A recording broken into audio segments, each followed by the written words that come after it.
नमस्कार, न्यूज 18 बिहार झारखंड में आपका स्वागत है और मैं हूं आपके साथ रंजना रावत। नमस्कार, मैं हूं आपके साथ शिप्रा झा। आज नेशनल डॉक्टर्स डे है। इस मौके पर देश भर में डॉक्टरों को उनके काम और मानवता की सेवा के लिए उनके योगदान के चलते सम्मानित किया जा रहा है। डॉक्टर जिन्हें धरती का भगवान कहा जाता है, आज उन्हें प्रणाम करने का दिन है।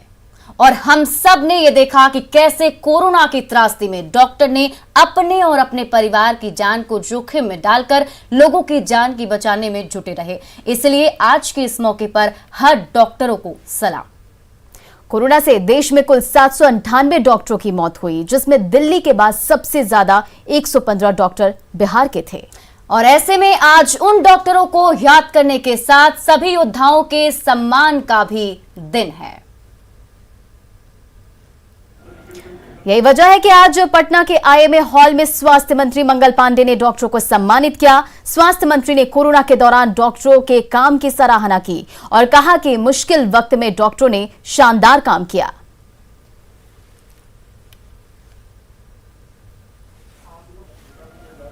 नेशनल डॉक्टर्स डे के अवसर पर अपने को गौरवान्वित महसूस कर रहे हैं और हम सब लोगों ने आज संकल्प लिया है कि इस डॉक्टर्स डे के अवसर पर आगे आने वाले हर चुनौतियों से जूझने के लिए हम तैयार रहेंगे।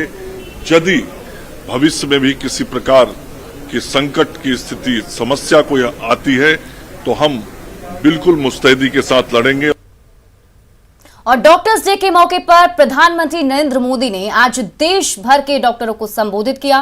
पीएम मोदी ने कहा कि कोरोना काल में डॉक्टर्स की सेवा बेमिसाल रही। महामारी में डॉक्टर्स ने लाखों लोगों का जीवन बचाया। डॉक्टर ईश्वर का दूसरा रूप कहलाते हैं। कोरोना से रिकवरी में योग ने भी मदद की। पीएम मोदी ने देशवासियों की ओर से सभी डॉक्टर्स का आभार जताया। पीएम मोदी ने कहा कि देश कोविड के खिलाफ एक बड़ी लड़ाई लड़ रहा है। कोरोना का खतरा अभी गया नहीं। पीएम मोदी ने यह भी कहा कि सरकार ने स्वास्थ्य सेवा को सर्वोच्च प्राथमिकता दी है। 7 सालों में 15 नए एम्स का काम शुरू किया गया है। वहीं मेडिकल कॉलेज की संख्या भी करीब 1.5 गुना बढ़ाई गई है। आत्मनिर्भर भारत की साधना पिछले 1.5 साल में हमारे डॉक्टर्स ने जिस तरह देशवासियों की सेवा की है वो अपने आप में एक मिसाल है। मैं 130 करोड़ देशवासियों की ओर से देश के सभी डॉक्टर्स को धन्यवाद देता हूं, आभार प्रकट करता हूं। डॉक्टर्स ने दिन रात मेहनत करके लाखों लोगों का जीवन बचाया है। ये पुण्य कार्य करते हुए देश के कई डॉक्टर्स ने अपना जीवन भी न्यौछावर कर दिया। मैं जीवन आहूत करने वाले इन सभी डॉक्टर्स को अपनी विनम्र श्रद्धांजलि अर्पित करता हूं और परिवार के प्रति अपनी संवेदना व्यक्त करता हूं। और किसी भी अस्पताल में एक भी मरीज की मौत हो जाए तो डॉक्टर के लिए काम करना मुश्किल हो जाता है। उस दौर के बारे में भी सोचिए जब हर घंटे मरीजों की मौत हो रही थी, फिर भी डॉक्टर लगातार कई दिन तक काम करते रहे। कुछ मरीजों की मौत पर परिजन हंगामा भी करने लगते हैं, फिर भी डॉक्टर उन्हें संभालते हुए बाकी मरीजों को बचाने में जुटे रहे। डॉक्टरों की परेशानी ये थी कि अस्पतालों में कई डॉक्टर कोरोना पॉजिटिव थे। इलाज के दौरान संक्रमित होने का खतरा था, फिर भी वो लगातार कई घंटे काम कर रहे हैं। अस्पतालों में पहले के तुलना में बहुत ज्यादा मरीज थे। ज्यादातर मरीजों की हालत गंभीर थी। मरीजों को बचाने के लिए हर पल भागदौड़ करते रहे। डॉक्टरों पर मरीजों को बचाने का भारी दबाव था। अस्पताल में ऑक्सीजन और दूसरी सुविधाओं की कमी थी। हर रोज अस्पताल में कई मरीजों की मौत हो रही थी, फिर भी डॉक्टर हर एक मरीजों की जान बचाने में जुटे रहे।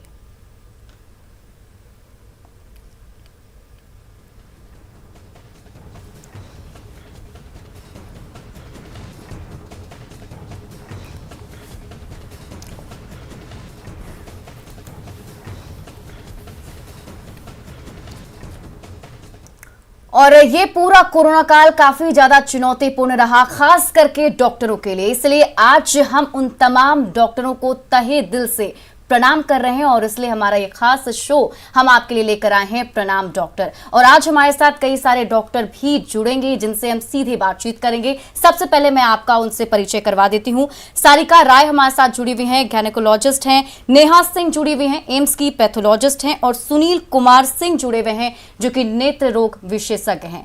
आज उनसे ढेर सारी बातचीत, और ऐसे वक्त में जो कोरोना का ये पूरा वक्त रहा, कैसे उन्होंने इस पूरे चुनौती को एक्सेप्ट किया और कैसे वो आगे बढ़े, और ये पूरा वक्त उनके लिए कितना ज्यादा चुनौतीपूर्ण रहा, उन तमाम चीजों पर बातचीत करेंगे। सबसे पहले मैं नेहा सिंह से जानना चाहूंगी।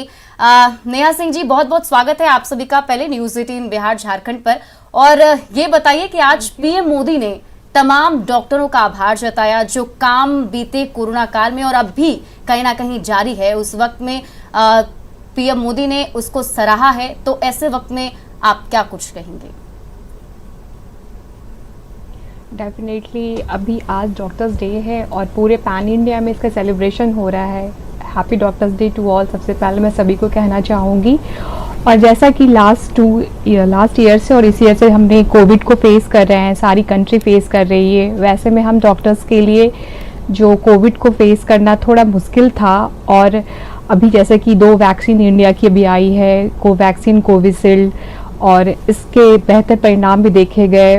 और इस पे जिसके जो ट्रायल हुए एम्स पटना में, दोनों ट्रायल जो है बड़े लोगों पे और बच्चों पे भी एम्स पटना में हो, अभी जैसे कि जारी है छोटे बच्चों का भी। तो डॉक्टरों के लिए ये कोविड को हैंडल करना उतना ही मुश्किल था जितना आम जनता के लिए, क्योंकि डिजीज जो है वो हमारे लिए भी फेटल है और जो नॉर्मल पर्सन है उनके लिए भी फेटल है। तो उन सब में खुद को संभालते हुए वर्क करना तो थोड़ा डिफिकल्ट तो रहा है। एंड आई फील कि इसमें कि अभी जैसे कि अभी हमने सेकेंड वेव को क्रॉस किया है बहुत ही अच्छे तरीके से, मॉर्टिलिटी जिसके लिए भी जो भी हुई है उसके लिए तो हमें बहुत ही दुख है, लेकिन सारे डॉक्टर्स ने अपना बेस्ट दिया है, तभी आज हम लोग यहाँ तक पहुँचे हैं।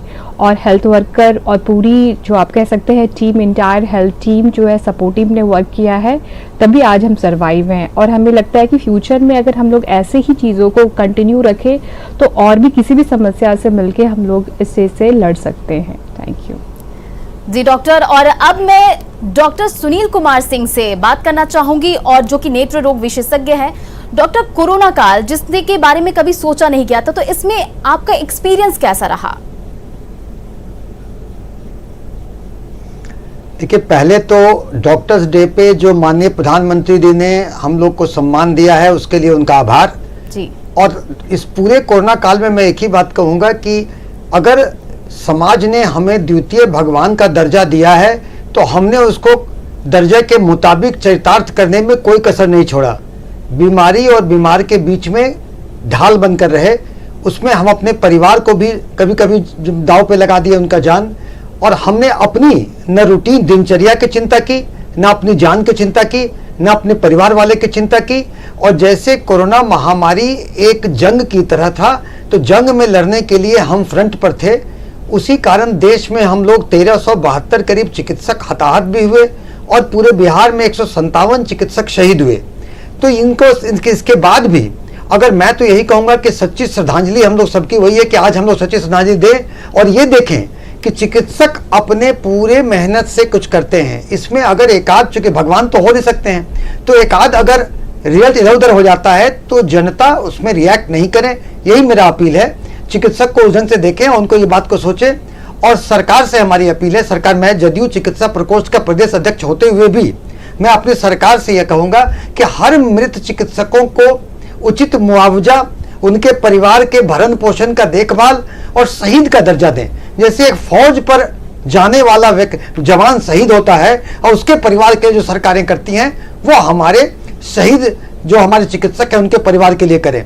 अब एक्सपीरियंस की बात कहिए तो मैं तो, मेरी परिवार, मेरी पत्नी, मेरा बच्चा वो कोविड ड्यूटी कर रहा था आईजीएमएस में, मेरी पत्नी भी काम कर रही थी, मैं भी क्लिनिक में काम कर रहा था। इसके अलावे जदयू चिकित्सा प्रकोष्ठ के 41 डॉक्टरों की सूची हमने पब्लिक डोमेन के लिए टेली काउंसलिंग के लिए रख छोड़ा था, क्योंकि कोरोना में 90% से ज्यादा मरीज होम ट्रीटमेंट में ठीक होते हैं।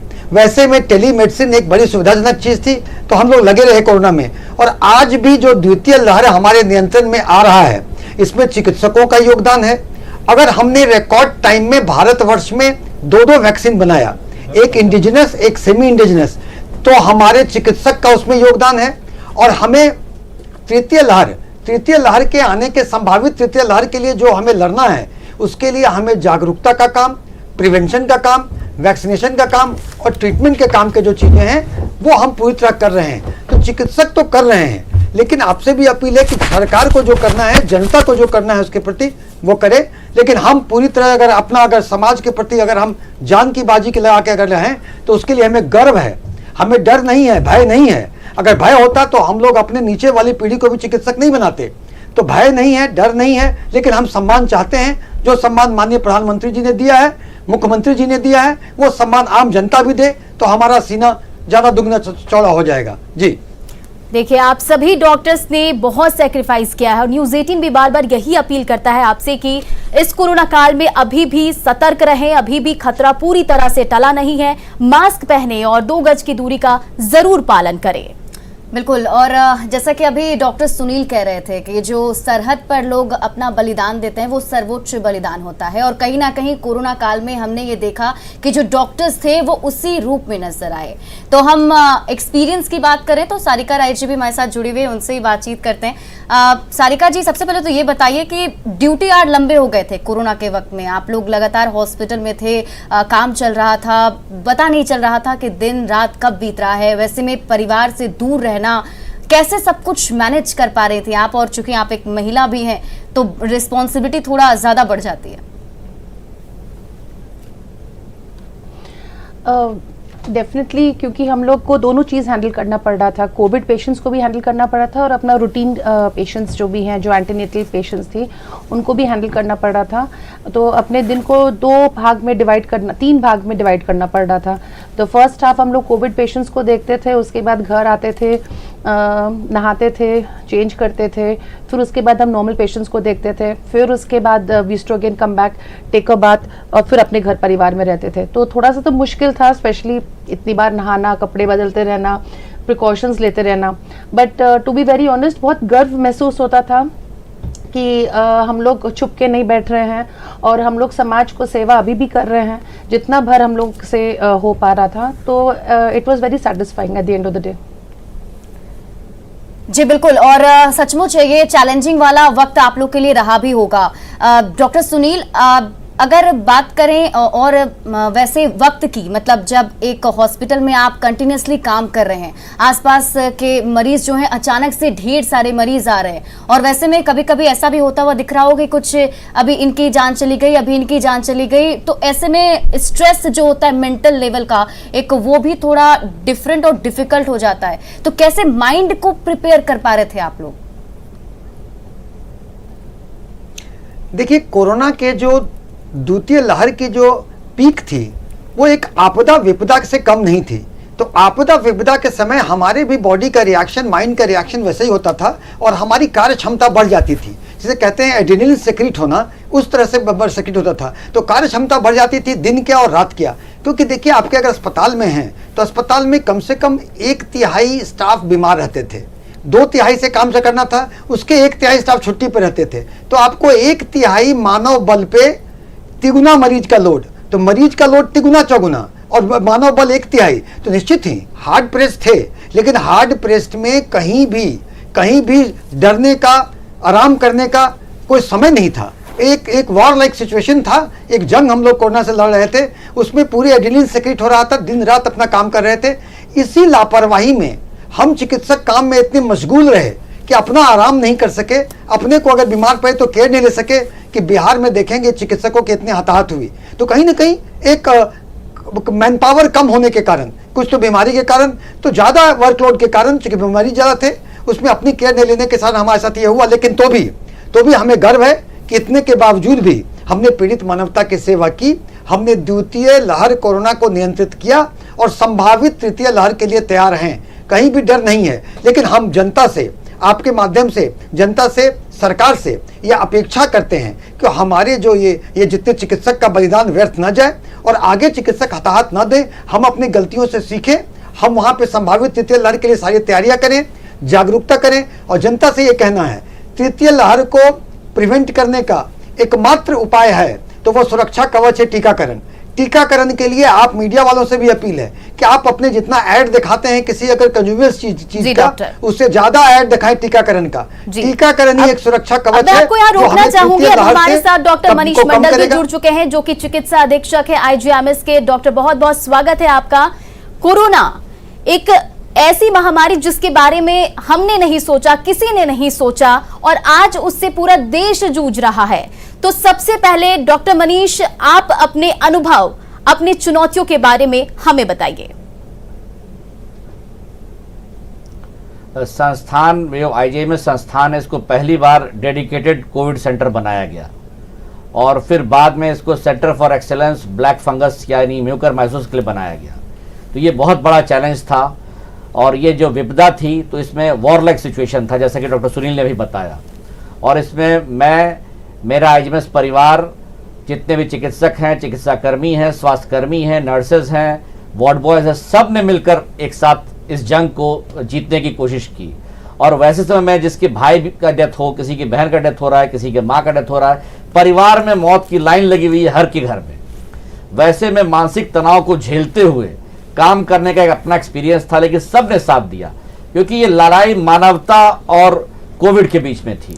लड़ाई सिर्फ डॉक्टर की नहीं थी, मानवता और बीच की लड़ाई थी और इस जंग में सब एक साथ थे। जैसे कि डॉक्टर सुनील ने बताया कि हाँ, 1/3 लोग पीड़ित थे जो खुद कोविड पॉजिटिव हो गए, चाहे चिकित्सक हो, चिकित्साकर्मी हो।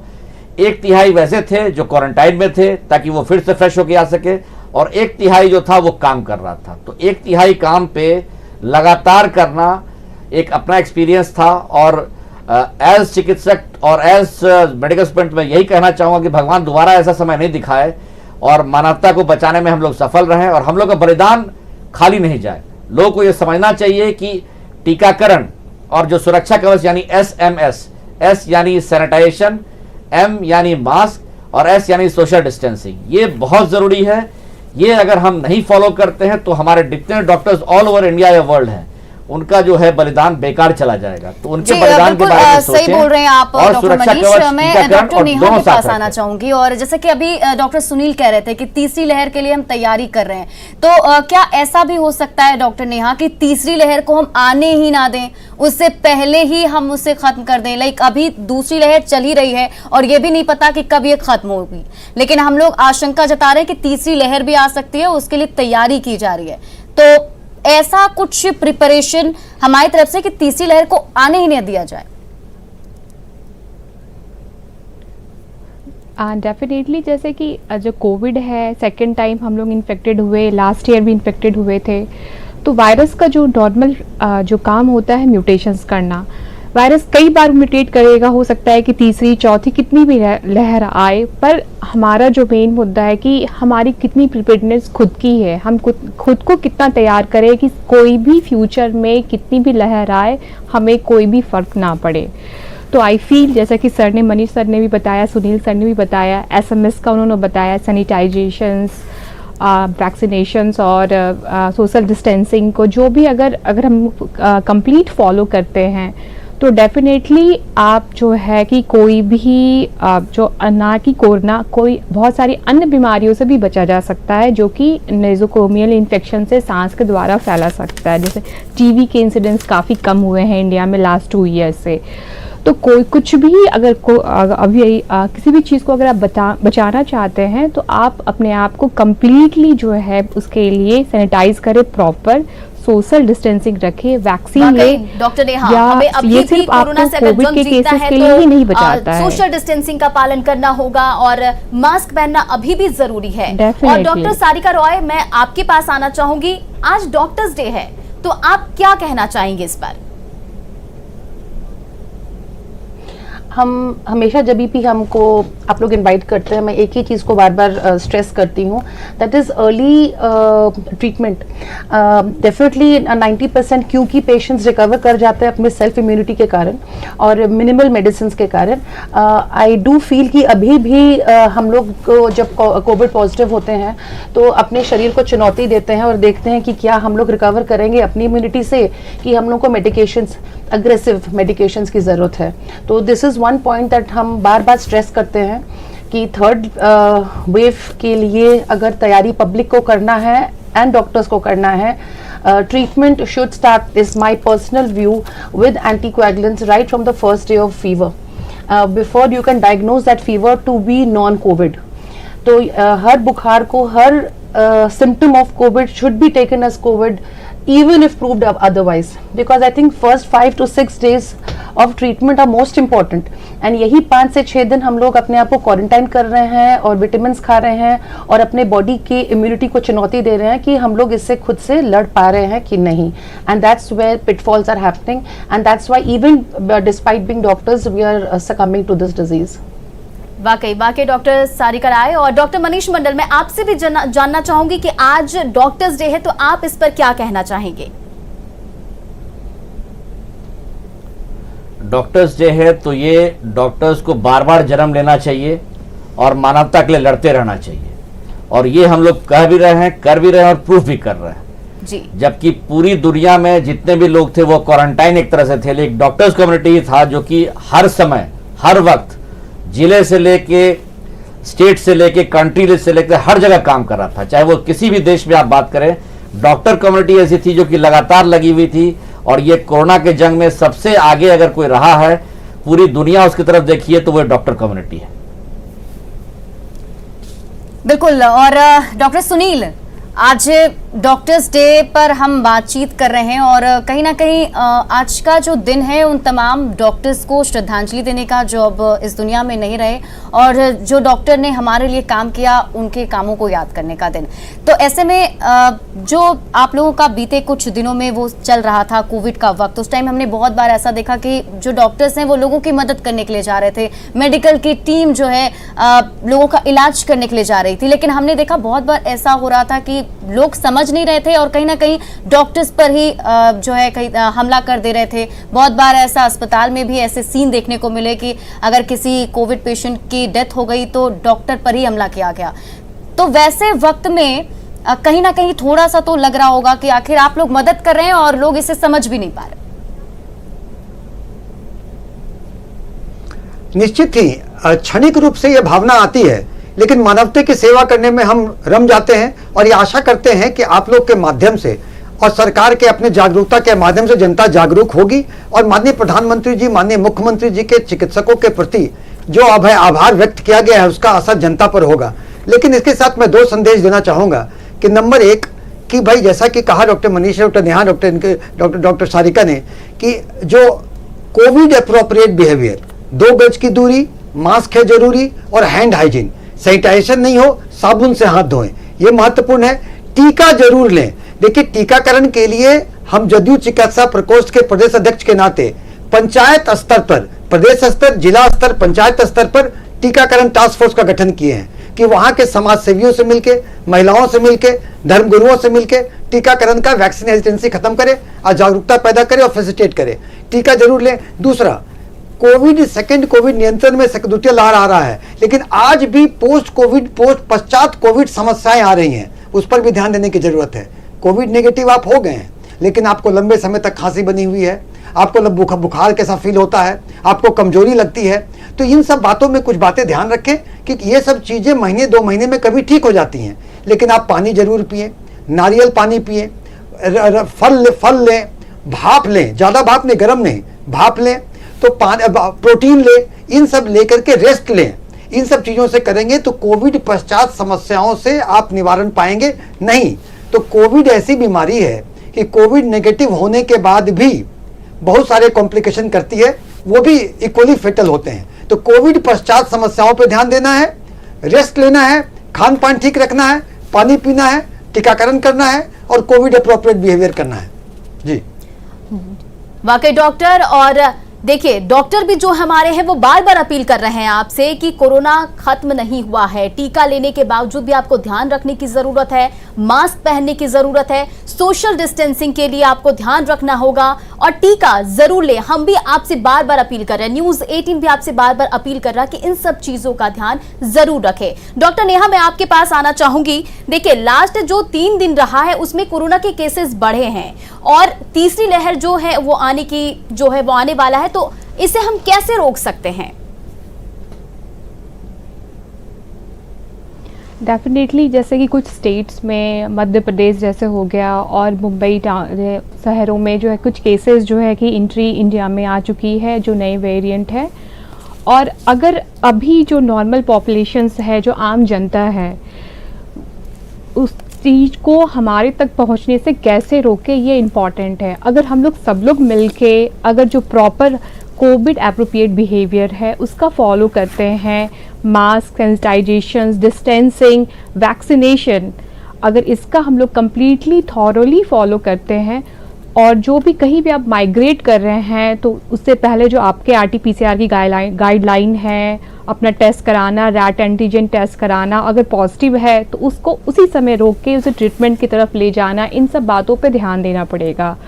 अभी देखा जा रहा है कि जो अभी एम्स में जैसे कि 3rd ट्रायल में बच्चों जो कोरोना का जो वैक्सीन का ट्रायल है बच्चों में भी किया जा रहा है, 18 to 2 ईयर्स तक के बच्चे का इन्वॉल्वमेंट है, तो वैसे में भी बच्चों को इस पे विशेष ध्यान देना होगा, उनकी खास करके उन्हें रोकना होगा, उन्हें भी इस और प्रणाम डॉक्टर का हमारा ये कार्यक्रम लगातार जारी रहेगा। लेकिन इसी बीच दरभंगा ब्लास्ट से जुड़ी एक बड़ी खबर सामने आ रही है। दरभंगा ब्लास्ट के आरोपियों को लेकर NIA की टीम हैदराबाद से रवाना हो चुकी है। ये बड़ी खबर आपको बता रहे हैं, बड़ा अपडेट, हैदराबाद से रवाना हो चुकी है NIA की टीम अपराधियों को लेकर। अब आगे जो कार्रवाई है वो आगे होगी। हैदराबाद से आरोपियों को लेकर NIA की टीम निकल चुकी है। आरोपी नासिर और इमरान को जल्द पटना लाया जाएगा, लश्कर से बताया जा रहा है दोनों का कनेक्शन। ये बड़ी अपडेट सामने आ रही है अभी दरभंगा ब्लास्ट मामले पे। और ये देखिए एक्सक्लूसिव तस्वीर भी हम आपको दिखा रहे हैं। आरोपियों को लेकर NIA की टीम हैदराबाद से रवाना हो चुकी है। 2 आरोपी हैदराबाद से गिरफ्तार किए गए थे जिनसे पूछताछ की जा रही थी और उन दोनों को आज पटना लाया जा रहा है। आरोपी नासिर और इमरान को जल्द ही पटना लाया जाएगा। लश्कर तैयबा से कनेक्शन भी बताया जा रहा है। तो NIA की टीम की जो पूछताछ है वो काफी आगे हद तक बढ़ी है और ऐसे में बहुत सारी जानकारी निकलकर सामने आ रही है, जिसमें दरभंगा ब्लास्ट मामले में अब तक का ये बड़ा अपडेट। और अभी जो अपडेट मिल रहा है उसके मुताबिक दरभंगा ब्लास्ट से और इस खबर पर अधिक जानकारी के साथ हमारे सहयोगी दिल्ली से शंकर आनंद जुड़े हुए हैं। शंकर, देखिए हैदराबाद से जो टीम है NIA की वो निकल चुकी है आरोपियों को साथ में लेकर। आगे क्या कुछ कार्रवाई होने वाली है, क्या जानकारी मिल पा रही है और अपडेट? देखिए, जो मुख्य आरोपी हैं इमरान मलिक और मोहम्मद नासिर खान उर्फ नासिर मलिक, इन दोनों को गिरफ्तारी के बाद जो है NIA की टीम हैदराबाद कोर्ट में पेश की और उसके बाद कोर्ट में बताया गया कि इसे हम दिल्ली हेडक्वार्टर लेके जाएंगे।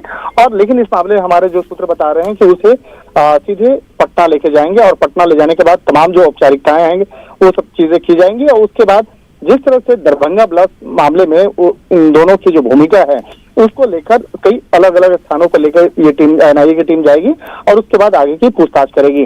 जो NIA के अधिकारी हमारे जो सूत्र हैं वो ये भी बताते हैं कि जिस तरह से इनकी भूमिका जो है, इन दोनों आतंकियों की जो भूमिका है वो कई आतंकी संगठन लश्कर के साथ भी जुड़ रहा है, लिहाजा लश्कर के साथ में किस तरह से संपर्क में जुड़ा और किस तरह से उत्तर प्रदेश से लेकर हैदराबाद और हैदराबाद से लेकर बिहार, तो ये कनेक्शन जो है जुड़ रहा है। इन तमाम मामलों पर आगे की तफ्तीश की जाएगी।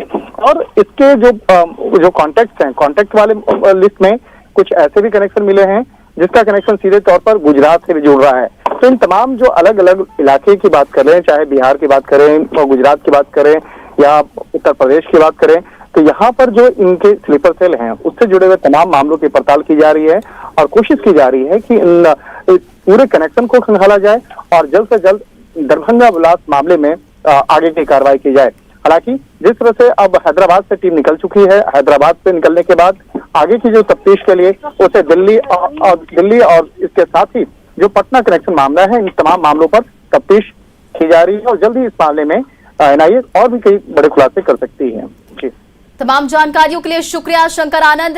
बता दें कि दरभंगा ब्लास्ट से जुड़ी बड़ी खबर आपको बता रहे थे और दरभंगा ब्लास्ट के आरोपियों को लेकर NIA की टीम हैदराबाद रवाना हो चुकी है और हैदराबाद से आरोपियों को लेकर NIA की टीम निकली हो और आरोपी नासिर और इमरान को जल्द पटना लाया जाएगा। तो फिलहाल इस बुलेटिन में प्रणाम डॉक्टर में इतना ही। हमारे साथ बने रहिए न्यूज़ 18 बिहार झारखंड के साथ।